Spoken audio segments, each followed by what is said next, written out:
but the hand can also be used to do bad. Now, our hands can either transfigure, and you have transfigured your children the way you took care of them. No, you have transfigured them. If you look at them from their babyhood and now in their adulthood, and now that they have their own family, your children can just go back to the past and say, I'm very appreciative of my parents on how they took care of me, and I'm very proud of them. That is transfigured. You have transfigured them. You have made them as a good citizen. But you can also disfigure them, especially if they don't obey you, but especially if they disrespect you. You can spank. Nowadays, that is not allowed because they will report you to the police.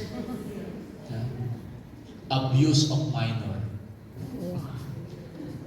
During my days, my parents, the eyes is enough.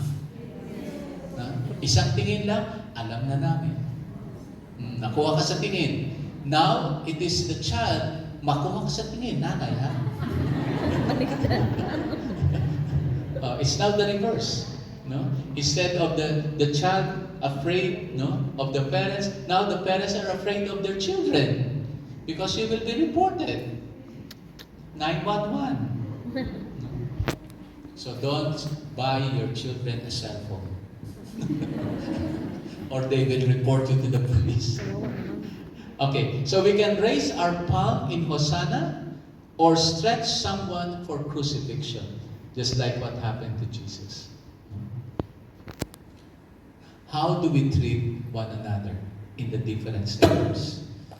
Do we treat them, do we transfigure them, or do we disfigure them? It's a good point for reflection. We are just Sunday pa lang. And I can already... We are very close to God. Low. We stay away from Him. True. Because wala ka naman makukuha eh. So, marami tayong kaibigan kapag meron tayong makukuha sa kaibigan natin. No? Gethsemane, no? Nung si Jesus was at the height of His frustrations and disappointments, and who was there? Nandun nga sila. Tinulugan lang si Jesus. Si Peter, no? one of the close friends of Jesus. Nang si Jesus, talagang he needed someone to be with Him. Now, at the point in our life when we are at our lowest, sino ang nandyan sa tabi? Sino yung dumadami sa iyo? Nanay. Meron ba? Andyan pa ba yung mga kaibigan mo? Mabibilang mo na lang ba ang kaibigan mo? Dati ang dami-dami nila eh. Group. Now, Monday, mamaya mag-aalasin ko na yan. Sasabihin ito. It's 5 o'clock. Okay, now, take note of the image of Mary. Siya yung kapatid ni Lazarus. What happened to Lazarus? Lazarus got sick. And it was too late for Jesus to come and heal Lazarus. But Jesus was not worried because Jesus has power over death. And He can bring the dead to life. No? So, and this is what happened. When Lazarus died, Jesus came and asked Lazarus, come out of the tomb. And Lazarus came out of the tomb and he was raised from the dead. Since then, Mary did not forget what Jesus did to them. No? Kasi matalik na kaibigan nila si Jesus eh. So, Jesus never had forgotten. Kasi when Jesus was sad, frustrated, disappointed, He would always go to this family composed of the two sisters, Mary and Martha and Lazarus. So, but imagine raising the dead. No? Raising the dead. So Mary could not forget that. And when Jesus was about to die, and Mary has to prepare Jesus for his death, what Mary did was to buy the most expensive oil. No? The most expensive oil. No? And even the price of that oil is not enough, no, to reciprocate, no, the kind of goodness that Jesus has shown to this family. And what was the reaction of Peter? Peter said, "Why do you have to buy the most expensive perfume? It's the same oil. There is a promo in Welcome. Why did you not buy there? It's buy one, take one." When someone has done good to you, no amount of money, no, can equal, isn't it? And that was also the point of Mary. You know, Peter, even if I have to buy a dozen of this, it's still not enough, no, compared to the resurrection of my brother Lazarus. And then Peter just got quiet. So that is how Mary treated Jesus at the time of his death. From her heart, mula sa puso. She is the only one among the disciples of Jesus who recognized and appreciated the presence of Jesus. When Jesus was hurting, nung alam na ni Jesus that he will have to suffer, Mary, who is not even a disciple of Jesus among the 12, was the one who prepared him. Where are the 12? Para bang, asan yung mga kaibigan ko? Nasaan yung mga members ko? If you are an officer, where are my members now? Akala ko walang iwanan. I have done so much good for them. But where are they? Sometimes in life, you don't have to give. Most of the time in life, you just need to be there. Diba? Ando ka lang. Wala kang binibigay, pero your presence, wow, is very valuable.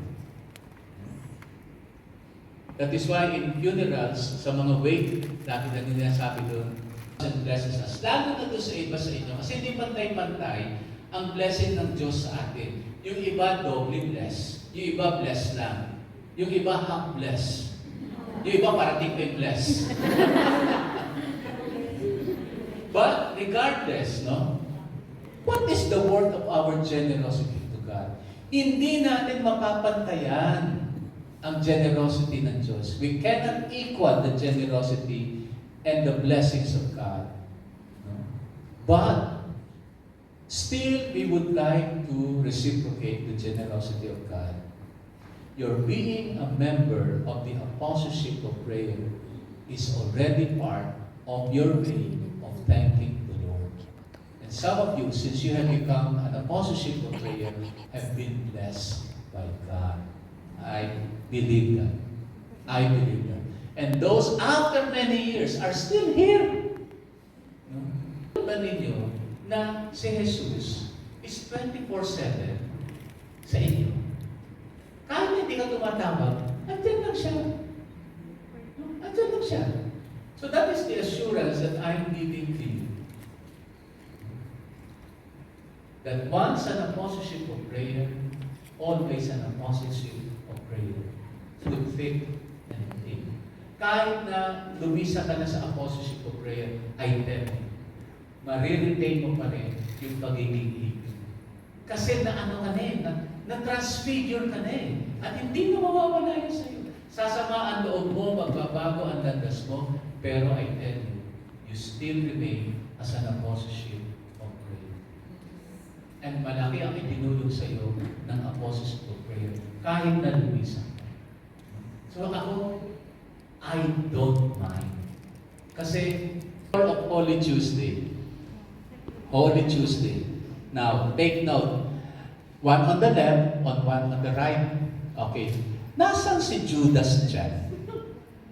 Guess where? Is Judas there? The closest to Yan, yung Marites. the closest to Jesus. Ang bilis ni nahulaan. Tempted. No? The last appeal to Judas. Ang matalik na kaibigan, no? A best friend is usually seated either on the left or on the right. Ang matalik na kaibigan is seated on the left or on the right. Now, where is Judas seated here? Traitor!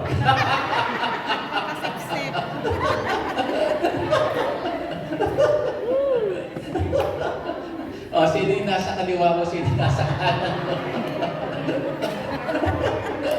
Jesus was attempting to redeem, to save Judas from doing his plan of selling him or exchanging him for several pieces of silver.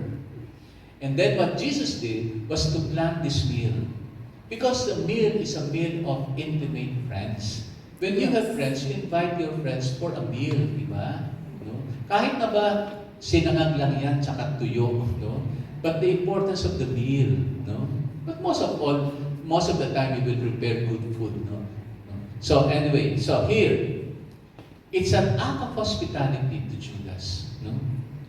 It is a token of intimacy. It is giving honor to the person closest to your heart. When you invite a person, I don't know when your husband proposed to you, was it done during a meal? Yes. O yung bola-bola lang? The person closest to his heart. So this final grace of affection was done by Jesus to save Judas. In fact, what Jesus did was to get a piece of bread, and then from that piece of bread, dip it into the chalice, and then offer it to Judas. And Judas rejected. Why? Nako, this is where you have to be very careful. Because even among intimate friends, there is a Judas. Yeah. True. Even among intimate friends, there is the devil. Hindi naman siya devil, but the devil can influence him. Yeah. No? Pwedeng pumasok yung masamang spirit. And I have already experienced that. Hindi ko akalain, totoo pala, to get you and snatch you away from God.